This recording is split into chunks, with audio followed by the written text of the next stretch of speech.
For many years of my career, I did change management. I was a change manager on a number of different IT projects.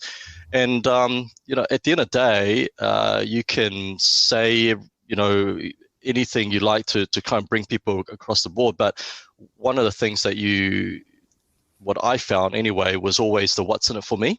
You have to get down to that individual level to think, well, put yourself in the shoes of them. What is it that will motivate them to do something?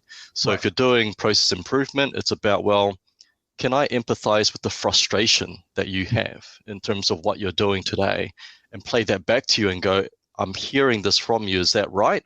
Cool. Now we're on the same page. What can we do about it to improve it? Right.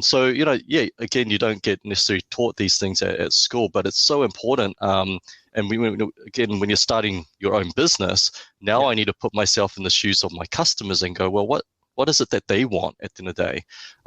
Yes, I develop a solution, a software, but the software needs to be doing something for them. So, how do I craft my messaging to make sure that I'm ticking the boxes of what they actually want to achieve, not so much what I want to achieve. So that's an interesting dilemma, I think, constantly, especially with so many customers that I need to please.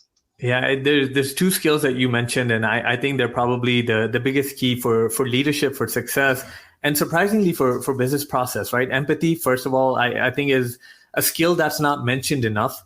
That's a skill that doesn't matter if you're a C-level executive or you're a front-level worker, you need to have, because you need to have empathy to be able to work with the customers, and you need to have empathy to deal with your employees as well. And I feel like that part is just not taught. And the second one, storytelling, right? It's so important, because you even mentioned this earlier, and I totally agree with this. Decision-making is all emotional, right? It's not a technical process. It's not a fact-driven process. It is an emotional process. The facts do help support that decision. But at the end of the day, the person has to like you to make that decision with you.